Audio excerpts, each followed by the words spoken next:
Welcome back, Left Reckoners, to the post game. Very stoked tonight. We usually don't have guests for the post game, but I figured this subject we really got to bring in our good friend Cale Brooks. You know Cale from the Jacobin show. Also has written many times for Jacobin. It's also, I don't know, you're a buddy, Cale. It's good to have you over here.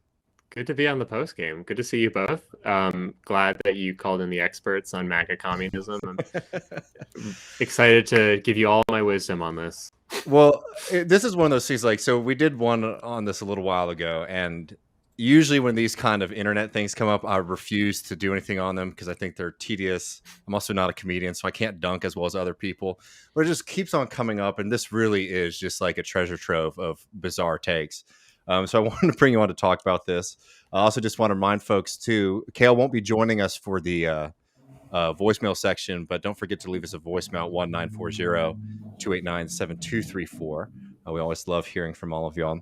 But I figured this would be fun because, Matt and I, because of what we've sort of set ourselves up, we do have to follow a lot of these trends. I think Matt sees a little bit more Jimmy Dore than I do.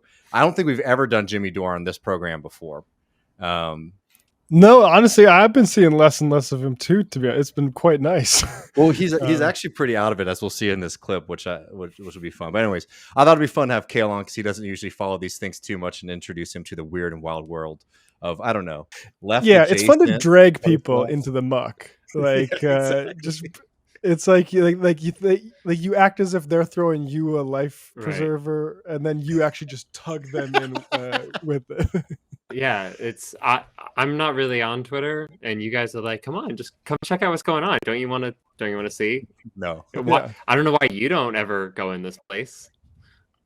Well, I'm sure you've heard a little bit about MAGA communism. I know you've seen some of the memes, and I think, Cale, you have the same kind of inclination that I do with this stuff, where you actually might try to look for like the germ of truth or like the point underneath it all.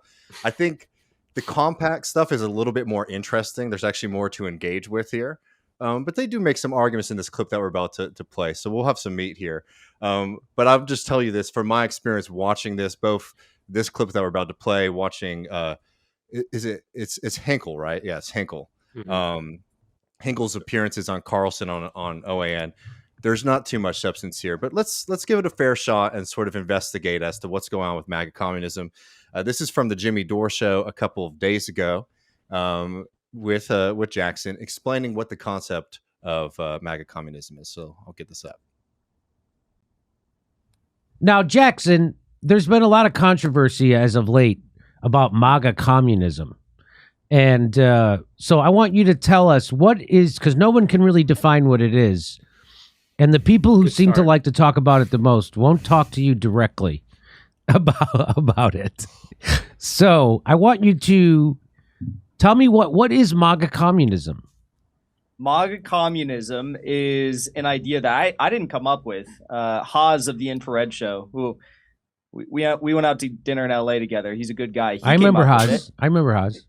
Yeah, so he came up with it. The idea is that a lot of the left in America right now is not aligned with us on the issues that matter most when it comes to defeating big tech, nationalizing big tech, protecting free speech, abolishing the CIA, the FBI, going against the endless wars, these sorts of things, going against big pharma, big agriculture. They kind of run in line with the average Democratic Party sentiment. And the working class, which not in its entirety, but I would say in large part makes up the MAGA movement. I just want to pause it right there, because this actually really does get to some of the crux of like why I find the MAGA communism thing so ridiculous. Because as people listening to this show know, as Cale knows, like I'm a big proponent of trying to get people who are in the left, which like there's a part of it that's a political movement. There's also part of it too, which is unfortunate, but it's true, I think, is a bit of like a cultural social movement. Right. And I'm all about saying we need to expand, we need to be growing. But what I think the underlying crux of the problem with the MAGA communism things is it's like an imaginary politics, as in like MAGA communism, the movement of Donald Trump, a movement run by billionaires, some of the most powerful people in this country, was something that really represented the kind of unheard voice of working class people. Yeah. I mean, it's everything he said. It's none of it makes any sense. I mean, that's kind of the part that, like, every single thing he was adding on to this definition of MAGA communism. And to be fair, we haven't heard the full thing, so Yeah. we'll give them the benefit of the doubt that maybe it's going to take a right turn into coherence. But right now, I mean, like if anything, this whole the left is with the mainstream with Democrats in that they are not for, or they're like that the left isn't anti big company, big tech, big pharma, whatever, like, and it's like if anything that they're not anti-imperialist. Like if anything, like the problem with the American left today is that they're knee-jerk all of these things, that like if anything the left would be better if it actually thought more about like what's wrong with monopoly versus what's or what's wrong with imperialism, like concretely, like not just like as a general like there's certain principles, of course, that should, like it's a good thing. I'm not denying the fact that it's a very good thing that the left is anti-imperialist, but like there's also far too many people on the left that like I think grossly misunderstand what imperialism is, in part because they don't take the time to understand what capitalism is. And the same thing with like monopoly, that they're anti-monopoly, but like that's not the same thing as being anti-capitalist. And like actually there's meaningful distinctions there. So this whole thing, like it's not even, I don't get the premise. Like I don't even get like like if it was the left is too woke, okay, maybe we could talk about that and see what that means. But the left is like not, or the left is not anti-monopoly, not anti-imperialism, doesn't make sense as a starting point. That's actually such a good point. I mean, we're all younger, but like I feel like that's such like 90s and early 2000s leftism is like just like hyper anti-monopoly, right? At the points when it was like actually the most ineffective as a movement, didn't have a very strong criticism, had a strong moral criticism, and a lot of people were very passionate about it, but nothing to you could consider to be a coherent movement. And I don't think we're at the moment either where we have like a very firm coherent movement, but I do think, I don't know, moving in a much better direction. And this is sort of like a returning to I mean, I think this is unique in its kind of lack of care or thought about any of these definitions, but this is sort of a return. We need to go back to just promoting small businesses as like anti-capitalism, right? But let's let it go. Oh, sorry, Matt. Well, I mean, you see that with the way he talks about lowering taxes in like the thing. I don't know if it gets in this and any of the clips, but it bugs me just on the anti-big pharma clip. Like the left was saying from the beginning that any vaccine should be public and that knowledge should be spread entirely. Like the when he talks about, oh, you guys support big pharma and Fauci or whatever and Bill Gates or whatever, what they're actually speaking to is the right-wing frustration with, say, Chicago teachers say we need to close our schools during the surge.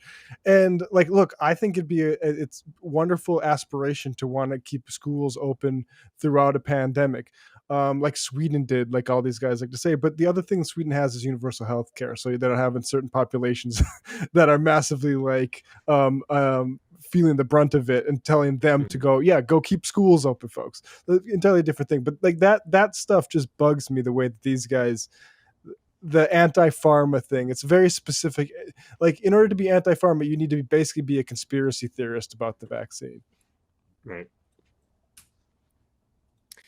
With communists on this issue, or leftists, whatever. But there definitely is a strong line that can be drawn between Marxists and MAGA on this very issue, or on these very issues. And at the end of the day, I think that what we've seen undoubtedly from the Trump administration in their 4 years is that it was either consciously or in some cases unconsciously doing the bidding of the deep state. We saw that countless times throughout the Trump administration. So I see it as the goal of this project, but like MAGA communism. That's very generous to Trump, consciously or unconsciously. Oh, I'm unconsciously doing what the neocons want. Thanks, Jackson, for that out. Like, oh, shut up. He wasn't like the mother of all bombs. That wasn't like he was like bamboozled into dropping that. Yeah.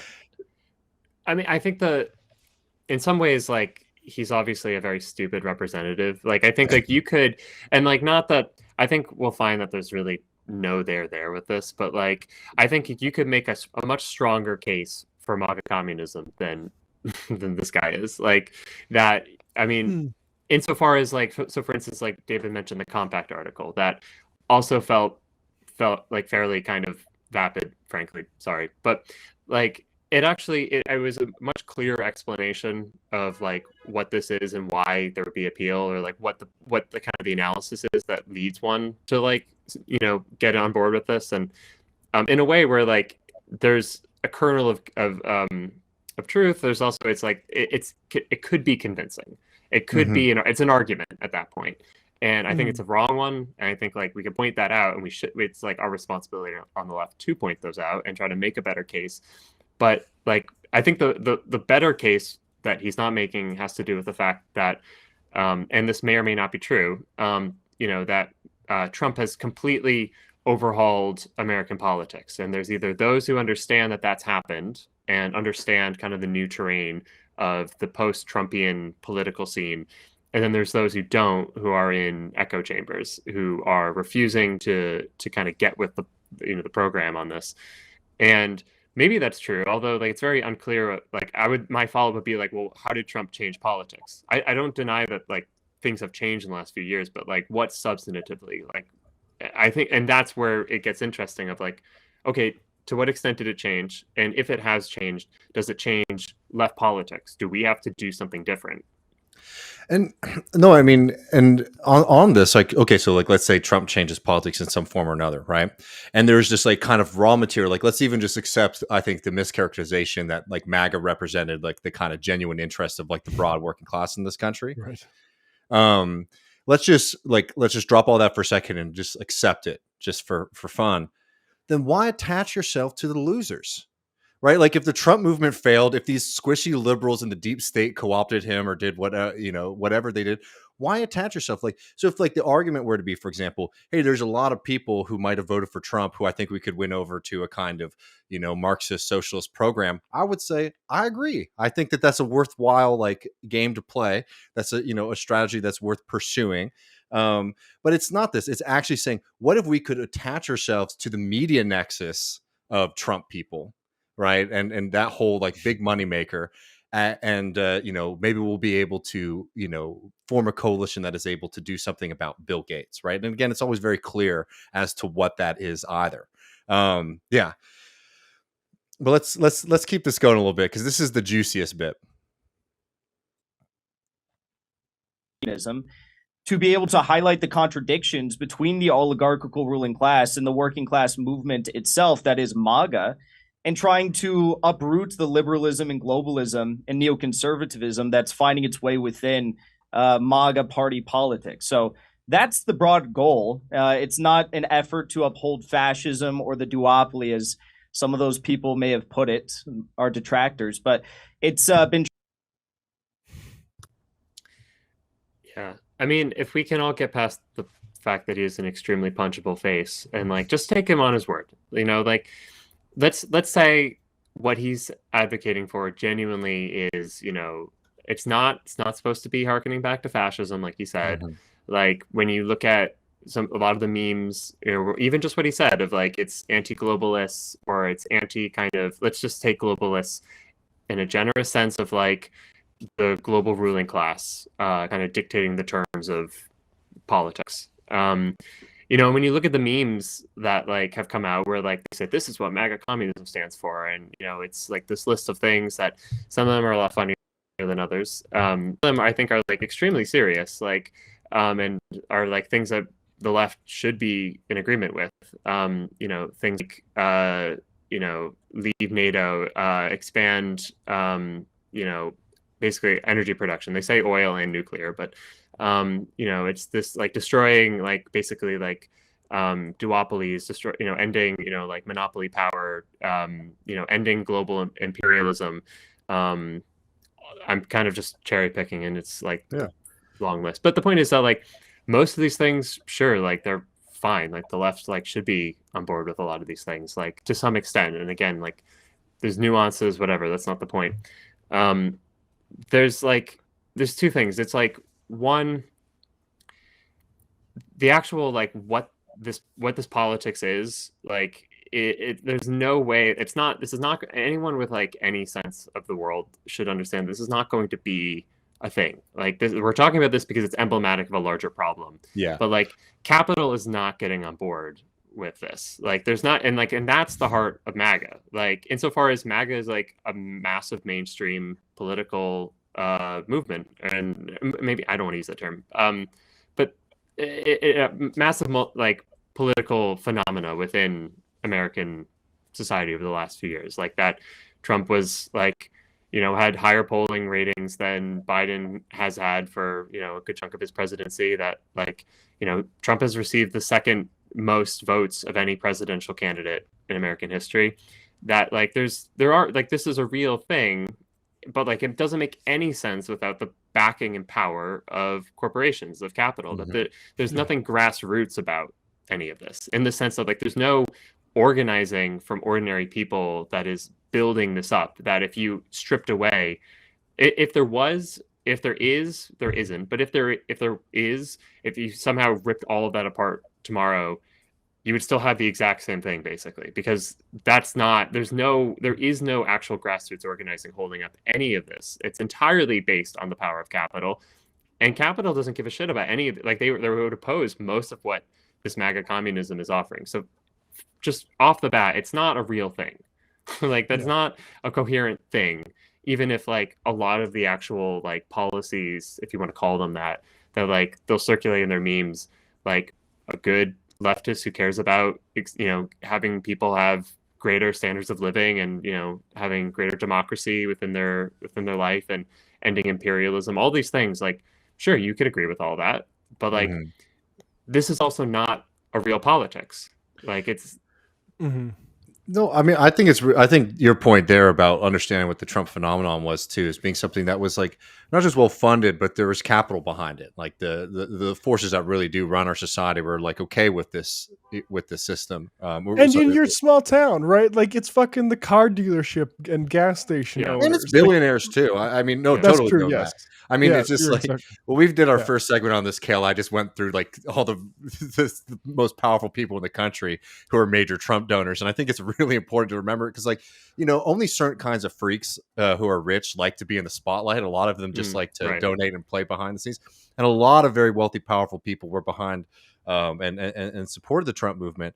But I think that like, even like to make this maybe a little bit more nutritious than us just like sort of saying like this guy doesn't get what's going on. I think it also shows a problem that I think a lot of people on our side mistake about politics, which is like what your analysis was getting at, Cale, which is like you have to think about like the arena that this game is being played on, right? You got to think about where capital's lining up, and you see this on the Bernie Sanders side so much.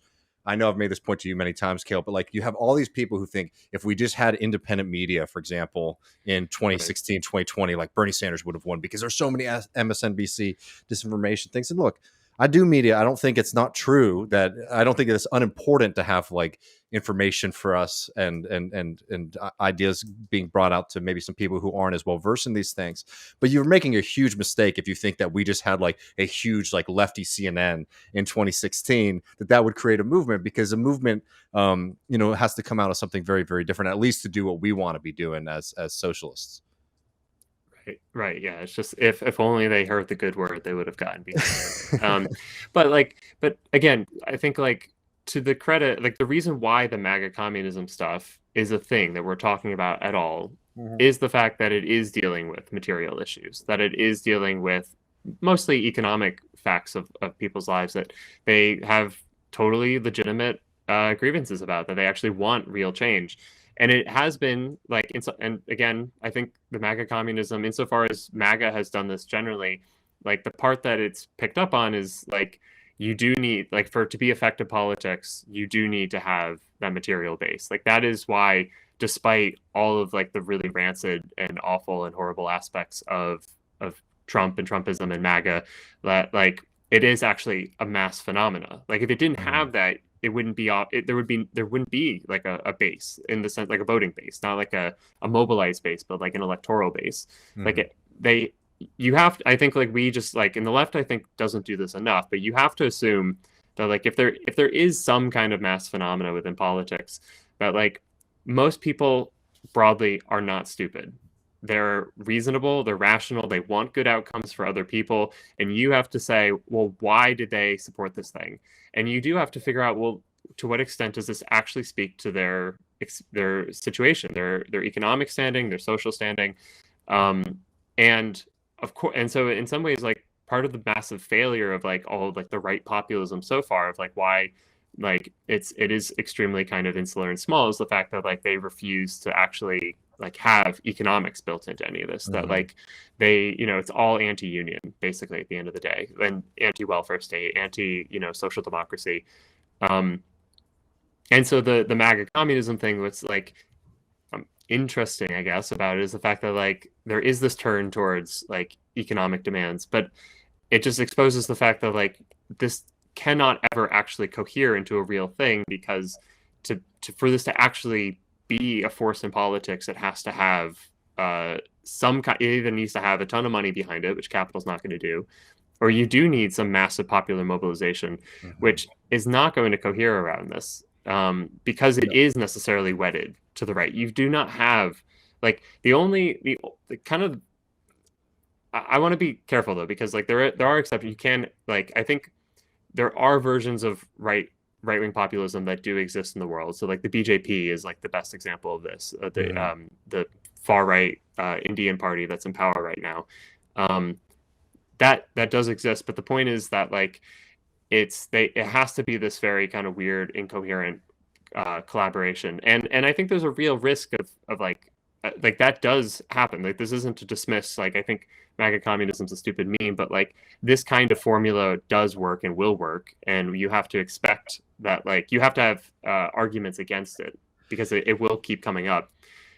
But at the end of the day, like the fact that this is like a meme, even that it even reached a level of meme, is the fact that like we really don't substantively have like a left in America, in the sense that like we don't have something that's identifiable to people who aren't, you know, DSA members, you know, that is like that represents left politics. The most we have is like a national beacon of left politics is Bernie Sanders, of course, but he's one man, and so like we don't have a party, we don't have a movement, we don't have like something that could very easily kind of swoop in and say, no, the anti-imperialism is our thing. Like you guys, like as long as like this is a right-wing project, like you're not going to get off the ground with that.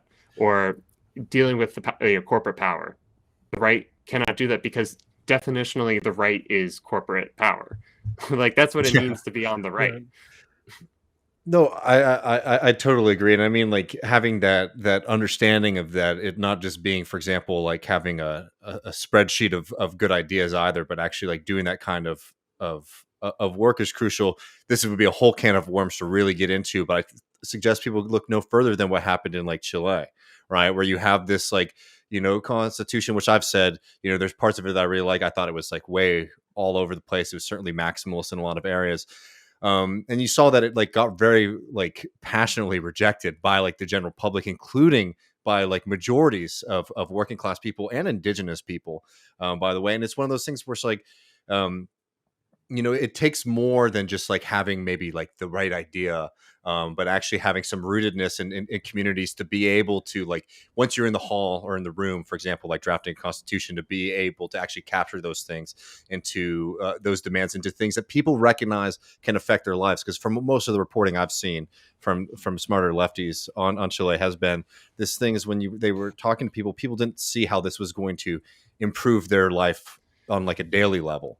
And it was something that for like more middle class people, they like the idea of like having all of these, you know, protections and not necessarily just symbolic, but just saying like, we have a constitution that protects everybody. Right. And it's like at a certain point, you have to be able to talk to people's like demands. And I think the best way to be able to like produce that result will be having some more rootedness in class politics versus like top down stuff, or whatever this MAGA communism thing where it's like a couple guys sitting around being like, what if we did, you know, what if we just mashed a bunch of shit together and, you know, hope it sticks. I mean, and part of being rooted, like one of the very first things you'll realize if the left was actually rooted in working class life, is you realize that these people aren't fucking stupid. Yeah. Like that's the Chile Constitution is like interesting because so much of kind of the left analysis of that has been like mind-boggling to me. Like I hope I'm crediting right. Pretty sure like the New Left Review take on this, it was in like the Sidecar article, was basically saying in so many words, I'm not quoting, but that people rejected this because it didn't have enough of what they wanted. They said, I wanted a lot of others, so I'm going to reject this. It wasn't enough of what I wanted. That's like an insane. No one has ever done politics like that. That makes no sense. That's not how people vote. Like, everyone understands that like politics is hard, that you don't get what you, most people's expectations that you don't get what you want, that in fact bad things happen, that things don't get better. So if like you, if you're handed a constitution that's clearly extending rights, that's clearly like, you know, actually highly progressive in like very key ways, and you think that they rejected it because they said, I wanted more. My expectations were actually higher than that. Like, that's insane. And like, again, just assume people are like rational and decent and try to figure out like, well, why else would they reject this? And you know, we're partial. We had Rene Rojas on Jacobin to talk about this, so I'm completely on board with him on this one.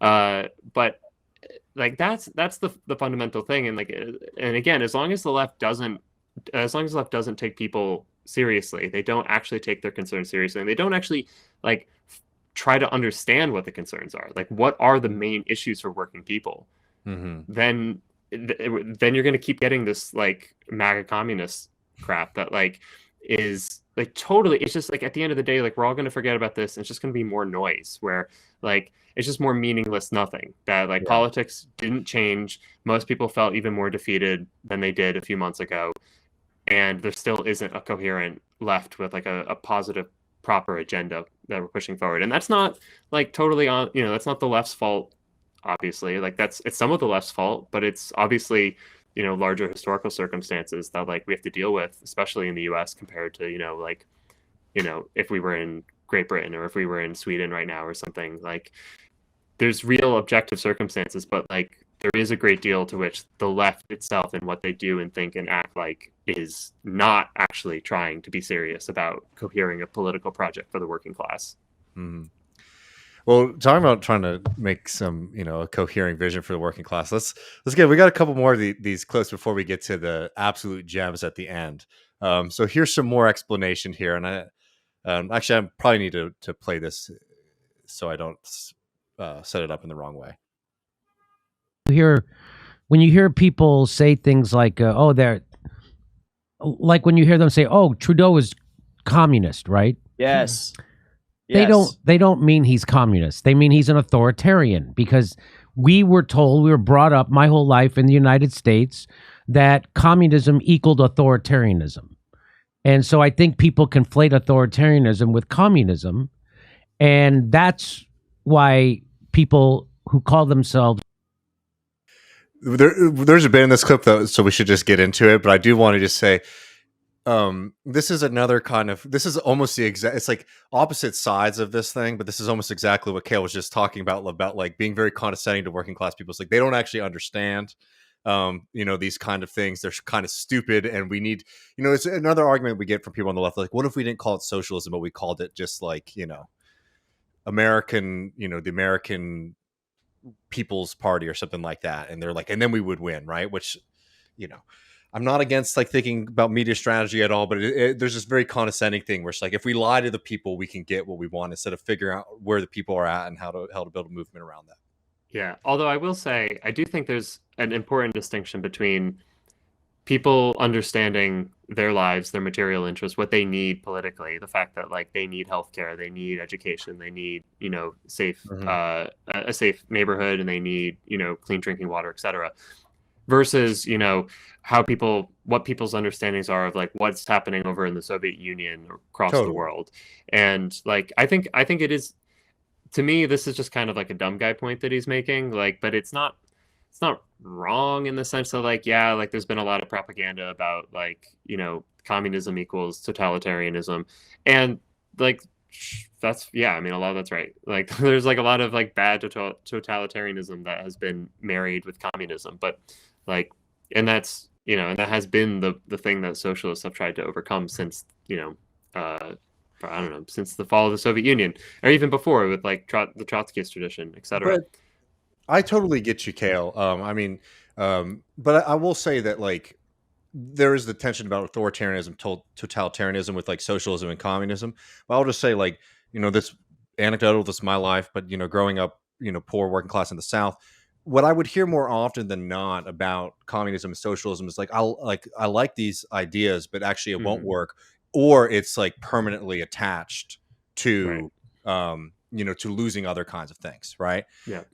Anyway, but let's get into this a bit. Yeah. Conservative or right wing would have an allergic reaction to the term communism, and I don't think Marxism and communism are the same thing, right? I mean, Marxism wasn't. How do you define communism, Jackson? They're the same thing. They're the same thing. I feel like in America, though, these terms have been bastardized in different ways. So I'm sad Matt's not seeing this right now, because this Jimmy Dore face right now is so good. When he's trying to cue you up to say something, that he wants you to, and you don't do it, he does get really pissy. Yeah, he's also just trying to figure out what that he has means. No idea what's going on. Yeah, no. Yeah. Because communism and Marxism are different. Because what do you think communism is? Like, don't worry. There will be many examples. There'll be many times for us to see Jimmy Dore being very confused about communism and Marxism over the next couple of clips. It's good. Socialism means one thing to a lot of people. Communism might mean one thing to a lot of people, but they mean the same thing. If you actually read the text, they mean the same thing. But what I think that we need to focus on is how communism translates into the material reality of our country. We can take things, and I discussed this with the conservative on OAN today, we can take things like the pro-industrial mindset, pro-growth mindset from China and from the Soviet Union, while still recognizing that we have many cultural disagreements and disagreements based upon governance with these two models. Take the good things from the communists there, apply it to America while respecting the rich history of labor struggles and progressive history that we have in this country, and fighting for more growth, more industrialization, more wealth for all. At the end of the day, that's what it is. It's we want people to have more wealth. We want to lift the masses from their knees. So I think this actually starts to get to a bit, I think, about like this cohort. Again, I will say I'm not like a scholar of these YouTubers and their things, whatever. I'm a YouTuber too, but like I don't watch their shows enough to like be able to highlight. But I've watched it over the past couple of years because I've always been interested, particularly when people start describing themselves as like Marxist-Leninists. I'm like, oh, interesting. I mean, I think that'd be really interesting if we had like actually a more coherent Marxist-Leninist movement in this country, instead of what it tends to be, which is just like a badge that gets people a little pink in the cheeks that they're being, a little naughty. What I find more often than not, though, is that this is like much less about like kind of like socialism, or like trying to build like a communist movement, and much more people who I think in another context, if they were born in another country, would be very into kind of developmentalist, like nationalist politics, right? And not having the ability to do that in the United States because of like our history, the structure of our government, where we sit in like the global order today. You know what I mean? Like these are people who like in Turkey might be like really into, some kind of like social investment, but mixed with like Turkish nationalism, if that was their context. But I'm curious if you have anything on that, Cale. I mean, to be totally honest, like the last part when he was actually providing a definition, I was fine with most of that. Like, I don't think it's worth being nitpicky about that. I think like it makes sense for why people would want this, but I think it's like objectively good that like if the left was out promoting like we want pro-growth politics that build up an industrial working class that is rooted in kind of the interests of workers and building out the power of workers. And I'm summarizing, maybe I'm being too generous with him, but like, okay, that's all fine. I think all for that. Yeah, maybe I am. But I think it is very interesting that he has sort of cottoned on to the pro-growth versus anti-growth debate that's going on. He seems fairly attuned to that. I will just say, like, I question the sincerity of that. This is an image of Jackson from a few years ago. When he was like a 18-year-old who was and I've just glossed the story, maybe my characterization is wrong, but it appeared his job was to troll local nuclear waste storage facilities and say that they weren't doing enough for safety. So it's an improvement that he's pro-nuclear because of our needs, the realistic needs, or the realism about our needs for energy. But I question the turn a little No, bit. but even dropping like the attachment with him, I think what Cale's getting at is like 100% right. That like it's very worrying Yeah. right now that like some of the more dominant and Yes. growing movements, or at least the debates we're seeing amongst the left, are like pushing these kind of like anti-worker degrowth kind of nonsensical things. And I think that is a pressure point to to go at. I think we do it as well. And I don't know. We cut you off, so I don't want to take the mic away from you. But I do agree, though, that like that degrowth versus growth thing, like that is an important distinction, and I think that is an argument that needs to be won out on the left. And I think it's to our detriment that these kind of fantastical anti-worker, anti-growth politics are starting to catch on. But in this way, like in some ways, it's just classic. So I guess it's like this is just MAGA. This is like Trump 2016, where like you have to be honest and say like, yeah, actually Trump ran to the left of Hillary Clinton on trade, for instance. Yeah. Like, and and that's bad because like Trump is not going to deliver a left-wing trade policy. Like if he was, that'd be great. So like again with like MAGA communism, if that little definition we got right there is what it was, then that's fine. And it's just a stupid term. Then like, and I think sometimes the left gets a little too hung up on labels that like we want everything to be the right category, the right label. And this is kind of, maybe something about the left of how we kind of think or something. We systematize, very often. And like, that's important. We have to do that. It's important to be a systemic thinker.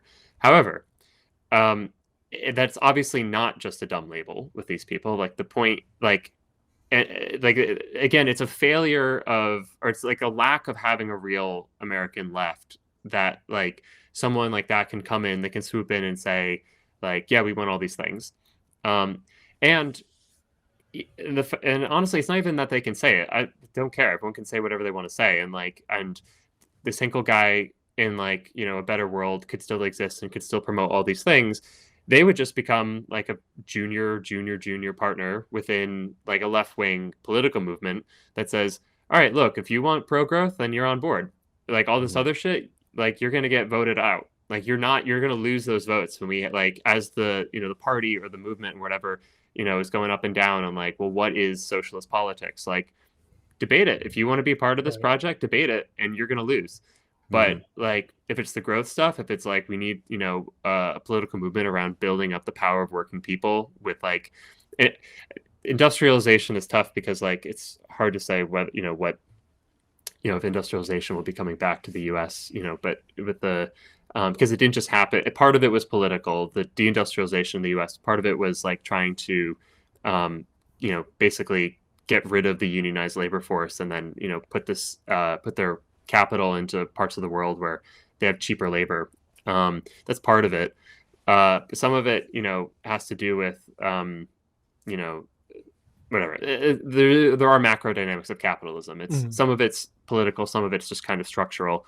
The point being that like maybe we can have industry again, maybe not, but like either way, we need a strong working class that like has not only unionization but like is rooted in kind of the key sectors of the economy. You want like your heart of your economy to be unionized, like in order to like actually practically and correctly spread the wealth around, like to actually redistribute properly. You can't be unionized. And like the problem right now in the US is the fact that like, union drives happen with like grad students, and grad students don't fucking matter to capitalism. Sorry. Like you're not making like, the key profits, or like you're not creating the inputs that like all these other capitalists in the country need. Like, whereas like if we were based in, if like logistics up and down, UPS wins their contract fight, FedEx gets unionized, Amazon gets unionized, like if all of this was unionized, then like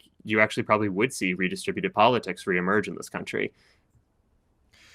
Yeah, and I mean, for the people who again, like I do find this whole phenomenon to be just like a laughable thing, but I think there is a point to be made about like how quick everyone is to sort of be like, oh, well, this is silly, this will never catch on, which I think is correct. And then in the same breath, or a couple hours later, are going to start saying nonsensical things like what is going to win with the American working class or the global working class anywhere is degrowth. I highly suggest people read Branko Milanovich's response to Hickel, not Hinkle, one of the big proponents of. I have to be careful with that. I keep on; they're too close. Yeah, just lump them all. It's where he makes the correct argument that, like, this is an argument that very clearly speaks to a very particular group of people in the class matrix, and it's not working people.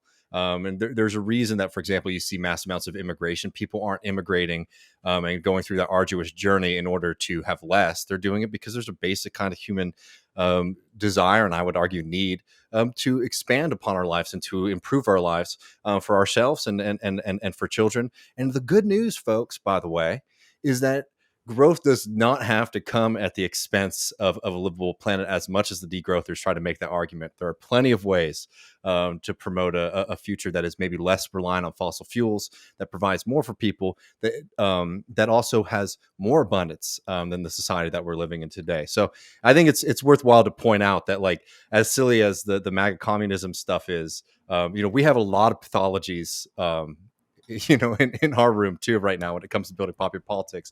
Yeah. I think my TLDR is, like, the left really needs to understand what it stands for right now, so that people like this guy can't get away with saying what they're saying.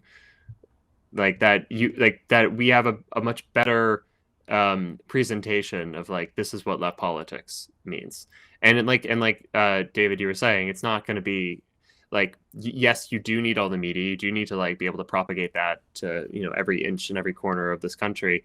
But, like, just telling people what you think is, like, literally step one. Like, that's like, you're scratching at politics. You haven't even gotten into it yet, but, like, you still have to do that. We're, like, so kind of, like, underformed right now as a political movement. And again, that's not like it's not like we've all done a bad job and, we should, be upset about it and we should feel bad. And, like, it's a call to be constructive about this and say, like, we have to, like, if you're serious about politics, you have to just deal with the objective reality of the structural constraints, the institutional constraints, and the, like, just the actual class composition of the people who are on the left, and say, like, look, be serious about this stuff and figure out what left politics means, or get out.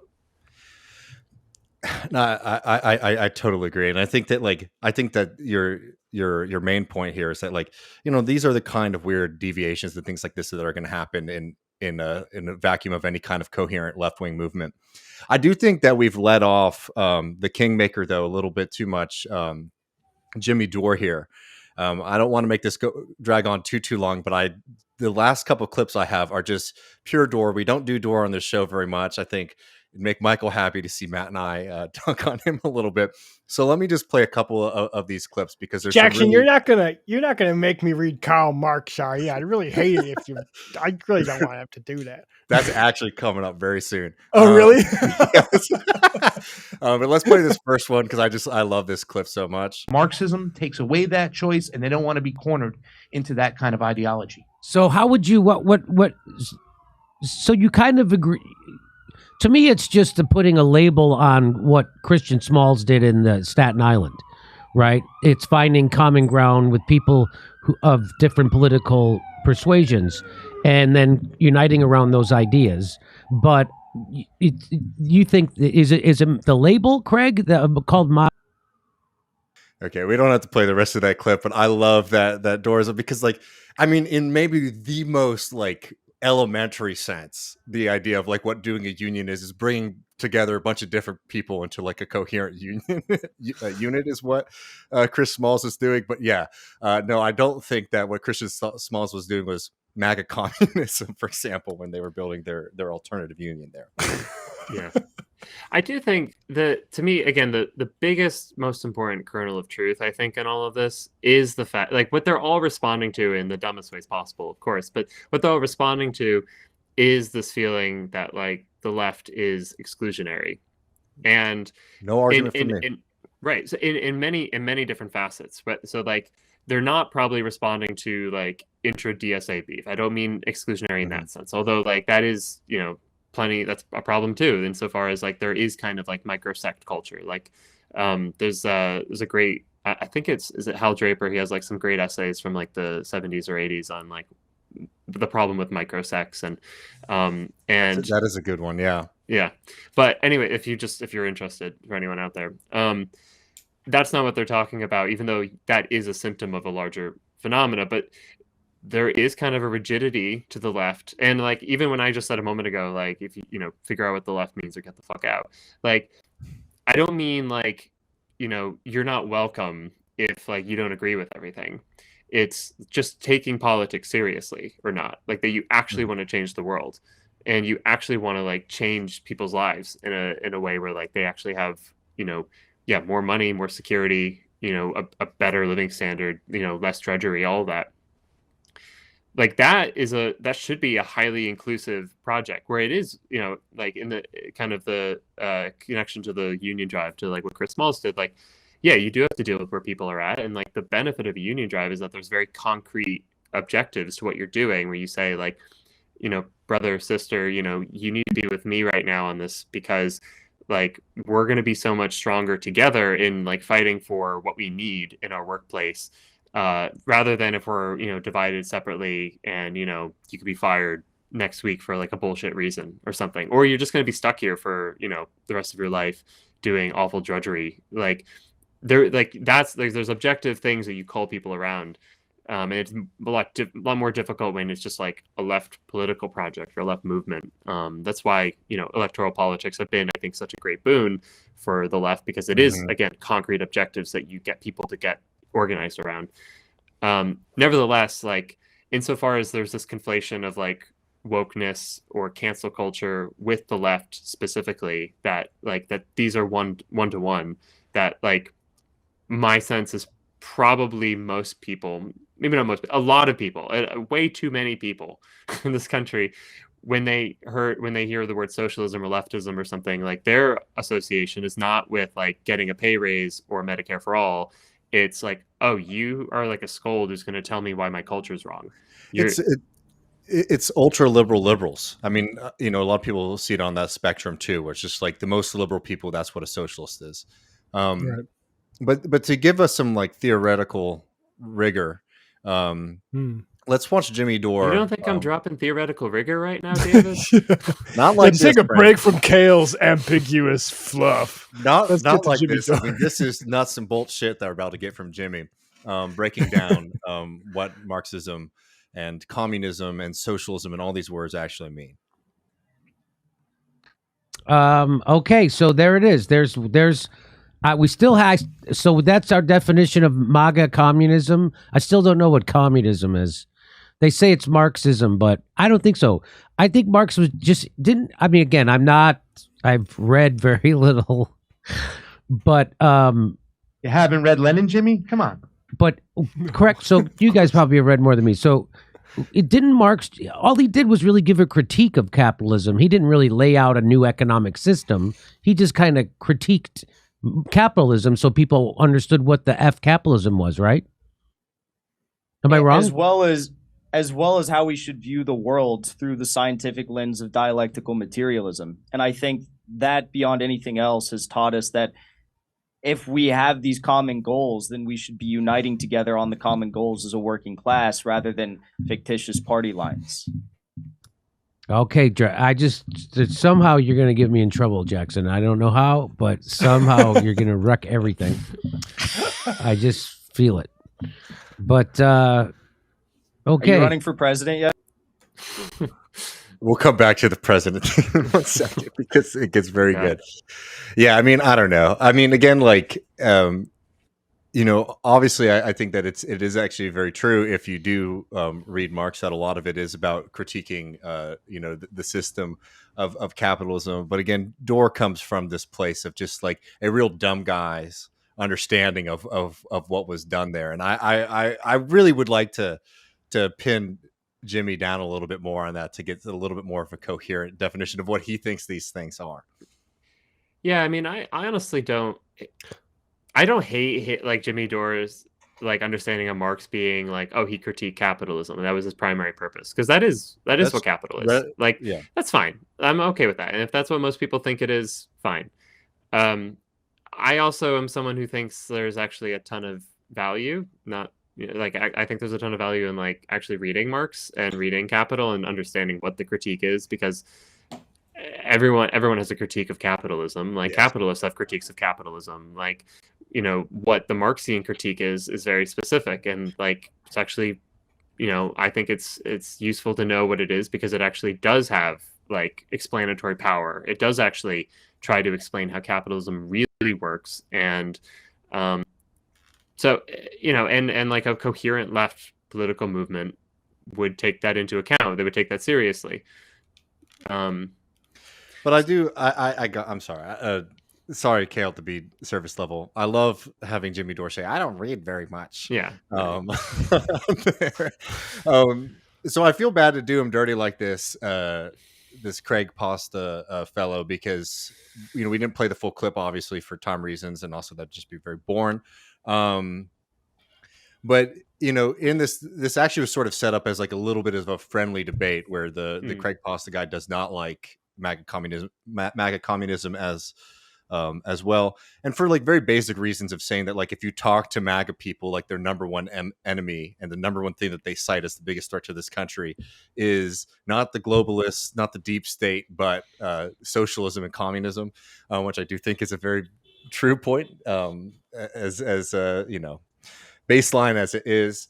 But what's amazing about all this stuff about branding and who you associate with and who you attach yourself to, I think this last little bit, I don't know if you know about this, Cale, but the folks at the People's Party, who I know you're a big fan of, monthly donor.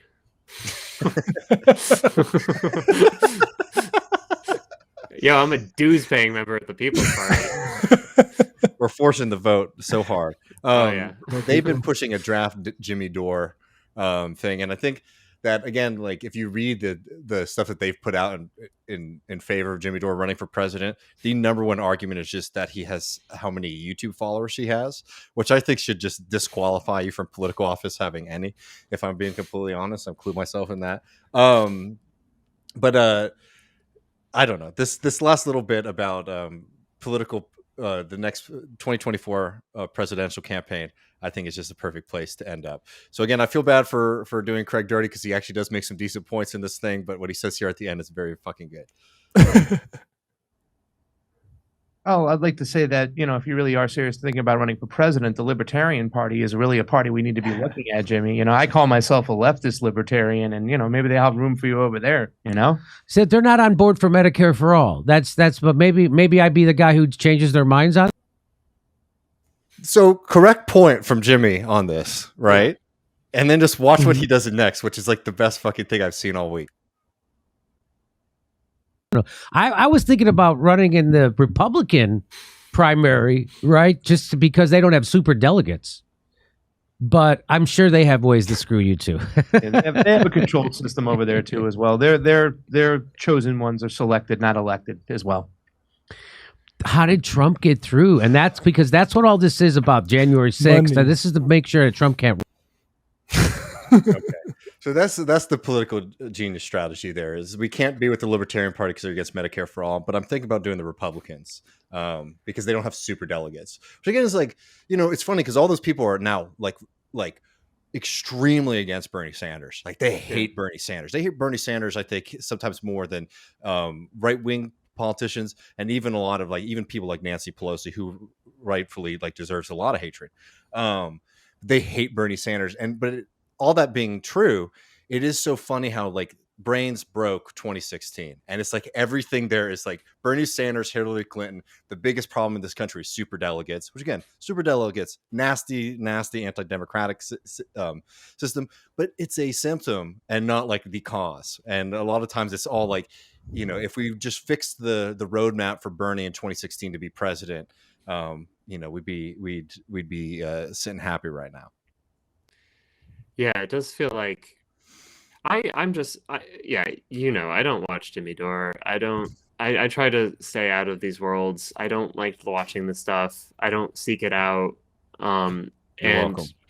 Yeah, thanks. I'm like always kind of just like flabbergasted by how stupid he is. Like I just can't help but like I know everyone watching probably is like, yeah, no shit, like of course, but I don't know. I think I mean, it is like there's kind of a brain broken thing about like getting stuck on like the like 2016 and like this like there is like this paradigm that like they've never tried to like crawl out of.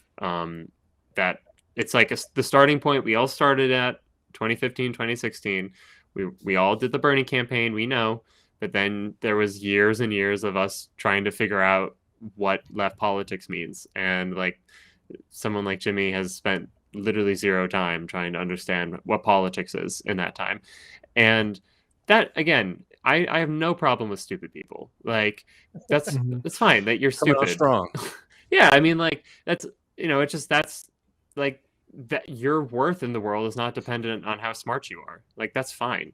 Like at the same time, like you're a media person. Like yeah, it's your job to like try to understand the world and again insofar as like there's an audience for this, like that's disappointing that like it's just complete incoherent noise that people listen to and again it's something that like in a better world you'd have like the point of left media would be not to just like add noise and like kind of have this like outlet for anger and frustration, which of course people have, but it's to like actually cohere it into, well, this is actually why things happen the way they happen. And that never happens. That's why the Jimmy Dore stuff does, get me upset because, I'll tell you, when I first started doing stuff with TMBS and working with Matt and all of them, I'd roll my eyes every time we do a Rubin or a Dore thing. Cause it's like, I don't want to talk about this. I'm not interested in it. Then you realize over time that like, one, there's an audience for this, so it's worth engaging with on some level. And two, like, while I agree with you, I don't begrudge stupid people. I do begrudge stupid people like Jimmy Dore who are trying to find ways to make a lot of money by demobilizing and demoralizing people. And I feel like that is like even worse than like the sloppy rigor and the bad analysis and all that kind of stuff. It's that he's basically telling people drop out of politics, but maybe support my show. And then when I run a presidential party grift, run for president with the People's Party, wherever the fuck, support me in my 1% run that I'll raise some money from. Right. Yeah, I mean that's his thing, is to demobilize people to the point where their politics is listening to him shout about stuff, and it's funny to me though that like he's basically resentful that like people occasionally tell him to read Lenin and he will not fucking do that. Which is so also awesome. and he's also resentful like that people said this Green Party stuff might not lead anywhere. And it's funny to me that those two resents have taken him to a point where he's basically like, we should go Republican because it's the lesser of two evils at this point. Like he's borderline at that point and saying the Democrats are worse and I should run as a Republican to try to get Medicare for all. Well, Cale, thank you so much for getting in the muck with us for a little bit. I think this was far more nutritious than it would have been with anybody else. That's why we had you on. I will say this, I don't watch a lot of these things. People send me this stuff and I check it out. I don't listen to many other podcasts. The only one that I do check out every week is the Jacobin Show. The work that y'all do there is indispensable. People, if they're not already listening to that, they definitely should. And I really appreciate you taking the time to hang out with us today.